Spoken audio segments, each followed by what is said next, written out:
is chocked to the gills with paper that's worth nothing. And the sooner we acknowledge that and stop trying to prop these up with another bailout, we keep bailing out these banks in order to keep them in business that they can loot and kill again. They're not too big to fail. They're too big to exist. And we need to take these big money center banks that have created all this fraudulent debt and derivatives. We need to dig a very, very deep hole and bury all of those banks in that hole, cover it up with cement like it's nuclear waste that can never be getting out again. Agreed. Historically, in the past 100 years, we've had so many of these bank bailouts, and we save them in order that they can loot and kill from us again. That's a terrible, terrible mistake. I would say let's cut off all of these people from all of these bailouts. Let's let markets go to where they're going to organically go anywhere.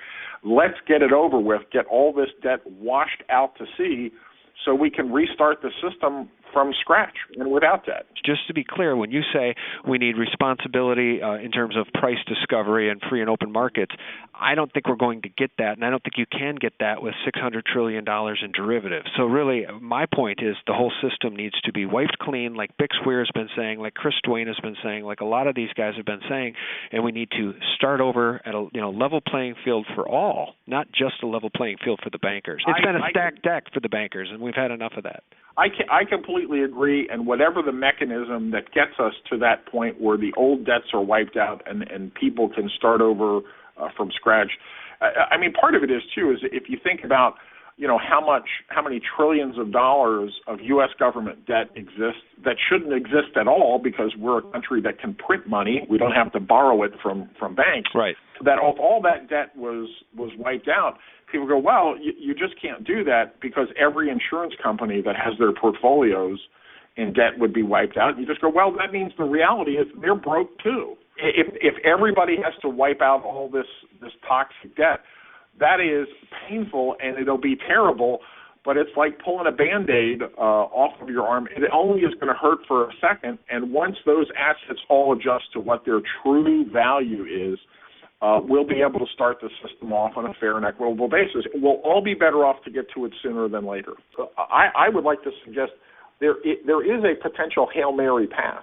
I think it's basically to go back and go to Nixon's desk August 15th, 1971, and say anything that you can do with a stroke of a pen, you can undo with a stroke of a pen. Well, and maybe we should talk a little bit about gold and silver, but I just want to make one point. I mean, I agree with you as it relates to the debt, because if we let the cartel, the banking cartel, dictate to us, if we let the IMF or the World Bank or the Bank of International Settlements dictate to us what needs to happen, they're going to roll out austerity. They're going to dismantle every social program, every support system, every backup system, every safety net that there is, just like they've done to third world countries, and they are going to enslave us. So we all need to stand up together, and the time is now. So let's talk. The austerity is absolutely not the answer. It is absolutely not the answer. It is indentured servitude, and we are constitutional, sovereign human beings, and we're not going to go for that. So let's talk a little bit about gold and silver. Let's talk about rewinding the clock to 1971. What's your position on that? What do we do? I think very simply, Richard Nixon made the greatest mistake in American history when he took us off the gold standard August 15th, 1971.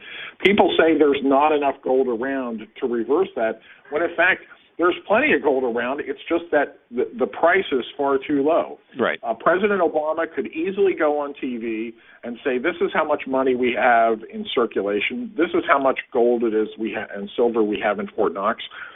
Starting Monday morning, the official price of gold will be raised to $50,000 an ounce, and silver will be $5,000 an ounce, and we will redeem gold and silver for that price and give you a silver or gold U.S. Treasury issued dollar or a silver or gold coin minted for that amount. That would literally freeze the system in place. But the only part of it that's the danger is you go, well, would that then be the trigger for hyperinflation as all prices adjusted to that new official reality? I would say there's a 51% chance it might and a 49% chance it might not. But the truth is, that's the only Hail Mary pass we have to throw here, which is to try and get back on some kind of a metal standard, or my own preference is to have a U.S. currency issued by the Treasury that would be based on a basket of currencies, like the or a basket of assets like the Swiss franc that would be based on the value of land and water and coal and energy and gold and silver and food, because that would be very, very difficult to manipulate. But the fact is that the only thing that these criminals continue to try is to print more money and create more money. This has been tried dozens of times through history. It's failed every single time. It will fail again. And if we stay with the policy we have, the chances for hyperinflation are 100%.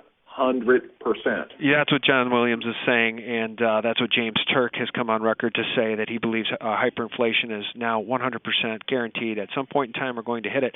So let's stick with your football analogy, Woody, and instead of the Hail Mary, what we recommend for this audience that actually cares about liberty and the Constitution is to gut it out 3 yards at a time on the football field, and the way you make first downs and the way you score that touchdown is to become your own central bank, as Jim Sinclair has said. Buy physical silver, buy physical gold, and get yourself outside of this criminal system, because one way or the other, whether it's through a debt jubilee or whether it's through hyperinflation, this system is going to collapse. And if you're your own central bank, you've got a really good chance of surviving it and maybe even coming out ahead. Absolutely. I think if you're an individual person, even someone who says, I don't even have $20 to invest in silver, what I will tell you is you're wrong. You do have $20 to invest in silver. You can go on to eBay and buy silver war nickels for $2.50 delivered, and that is literally at the spot price. Because there's only two end games here, which is we reconnect the dollar to gold and silver by raising the official price to a fantastically high level compared to where we're at now. If you own any silver, that's going to be a very happy day in your life.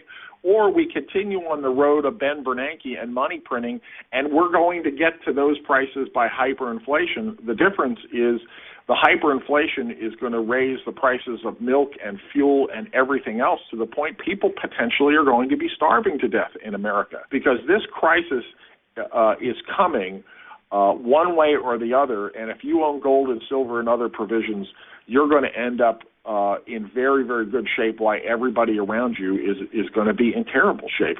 And the only salvation that I can see that gives us to avoid that fate is what I said before about reversing what Nixon did, and that is by no means a certainty that would solve the monetary problem without triggering hyperinflation, but it's our only chance to possibly avoid it. And, you know, on Labor Day here, 2011, Woody, I mean, my heartfelt empathy goes out to all of those that are without jobs and have had a really difficult time getting reemployed. I just want everybody to know that our best wishes and our prayers are with you guys. This is a tough time for a lot of people in this country, and that's one of the purposes of this channel, is to try to help those that have the means to do it, to protect themselves. So, Woody O'Brien, how do people find you online? Why don't you give us your website again?